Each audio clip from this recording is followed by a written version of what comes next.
ये 5 major factors हैं जो कृषि को निर्धारित करते हैं और ये बहुत इंपॉर्टेंट है, हम जानेंगे, देखेंगे कैसे।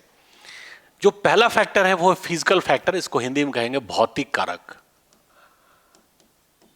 भौतिक कारक अर्थात जो प्रकृति या पर्यावरण के द्वारा हमें प्राप्त होता है, जैसे जलवायु जिसमें तापमान या वर्षा की मात्रा, वर्षा का स्वरूप, जैसे वर्षा फुहार के रूप में है या हिमपात के रूप में है, ओलावृष्टि के रूप में है। इसके अलावा तापमान कितना है, कम है, ज़्यादा है, तो इसी से कृषि के ऋतुओं का भी निर्धारण होता है ना। तो जो भौतिक घटक हैं वो ये हो गया।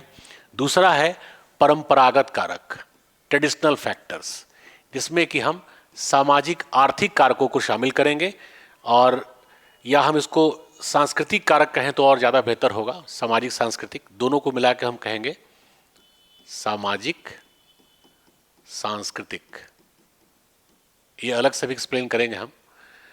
इन दोनों को हम मिला दें तो हो जाता है परंपरागत कारक, ट्रेडिशनल फैक्टर्स।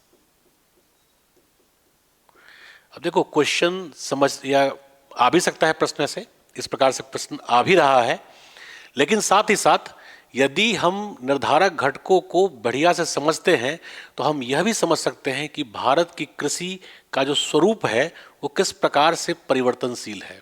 हम इसके साथ इसकी चर्चा आगे बढ़ाएंगे तो उसमें ये भी चीज़ें स्पष्ट हो जाएंगी।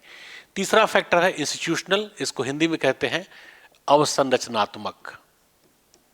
ये ध्यान रखिएगा, ये भी कहीं भी हमें कृषि में उत्पादकता को बढ़ाना है, क्रांतिकारी परिवर्तन करना है, तो हमें इंफ्रास्ट्रक्चर अर्थात अवसंरचनात्मक कारकों को ही तेजी से परिवर्तित करना होता है, जिसमें संकर बीज है, सिंचाई है या कीटनाशक है, रासायनिक उर्वरक है, तकनीकी है, इन सब को मिला करके सम्मिलित रूप से हम कहते हैं अवसंरचनात्मक।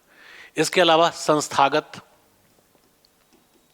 इंस्टीट्यूशनल, ये सरकार या निजी तौर पर भी, जैसे हम सहकारिता कहते हैं कोऑपरेटिव्स, तो सरकार या जो संस्थाएं हैं वो सम्मिलित तौर पे जब कोई कार्य करती हैं विकास का कृषि के संदर्भ में तो कहते हैं इंस्टीट्यूशनल्स, जिसमें मूल रूप से आता है भू सुधार। लेकिन केवल भू सुधार नहीं, जैसे जमींदारी प्रथा का उन्मूलन हो गया या बिचौलियों का समापन हो गया, मालिकाना हक हो गया, हदबंदी, चकबंदी, सहकारिता, ये सब फैक्टर्स में आएंगे। इसके अलावा हो जाता है सरकारी नीति, गवर्नमेंट पॉलिसीज। इन सबको वन बाय वन हम लोग एक्सप्लेन भी करेंगे, समझेंगे, जानेंगे कैसे कैसे है।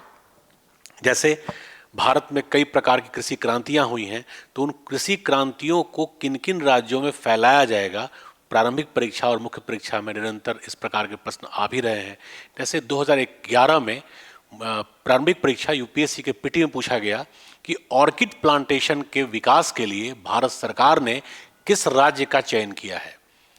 राज्य था अरुणाचल प्रदेश, चूँकि फूलों की कृषि के लिए शीतोष्ण प्रकार की जलवायु सबसे बेहतर होती है, जो भारत के पर्वतीय प्रदेशों में या उच्च पर्वतीय न कहें, जहाँ पर शीतोष्ण प्रकार की जलवायु हो, वो सबसे बेहतर माना जाता है, जिसमें कि जे.एंड.के और हिमाचल प्रदेश में इस प्रकार के परियोजनाओं का क्रियान्वयन पहले किया जा चुका था।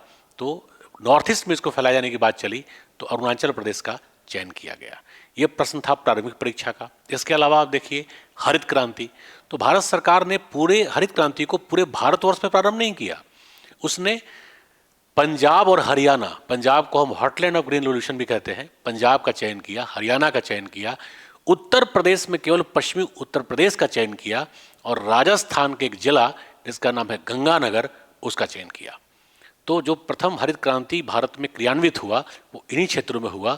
सरकार ने इन्हीं क्षेत्रों का चयन किया और इस पर भी निरंतर प्रश्न आया है।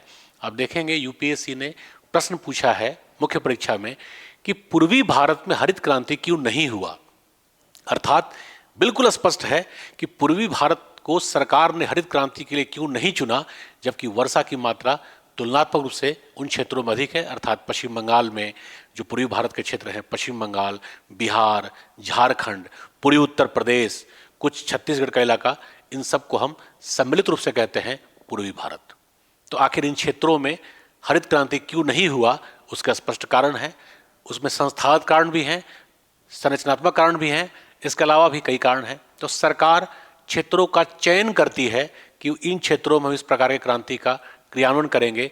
इसके अलावा किस समुदाय को, जैसे एससी हो गया, एसटी हो गया, इस जो वीकर सेक्शन में आएंगे, जिनके पास फिनांस की सुविधा थोड़ी कम उपलब्ध है, तो उनको सरकार कितनी सब्सिडी देगी संकर बीज पर या किसी मशीन एंड टूल्स पर या ऊर्जा पर ही, जिसको हम वाणिज्यिक ऊर्जा इसलिए कहते हैं, उसको आगे हम बताएंगे डिटेल में, कि जैसे हम जो कृषि कार्य के लिए हम डीजल या पंपिंग सेट से डीजल से जो पंपिंग सेट चला रहे हैं, इसके अलावा हम ट्रैक्टर का, थ्रेसर का या और प्रकार के मशीन एंड टूल्स का यूज़ कर रहे हैं, तो उन सभी में जो ऊर्जा प्रयोग होता है वो तो कमर्शियली हो रहा है, तो हम कहते हैं उसको वाणिज्यिक ऊर्जा। तो सरकार उस संदर्भ में फिर कितनी सब्सिडी दे रही है। अभी आप देखेंगे किसान आंदोलन में एक बड़ा मुद्दा है कि जो बिजली का नया विधि बनाया गया है या जो नए नए कॉरपोरेट कल्चर से चीज़ें सामने आ रही हैं कृषि के क्षेत्रों में भी, उनको संशोधित करने के लिए भी एक मांग रखा गया है किसानों के द्वारा। तो ओवरऑल ये सारी चीज़ें मिल करके कृषि के डिटर्मिनेंट्स के तौर पे आते हैं, अर्थात कृषि का निर्धारण करते हैं।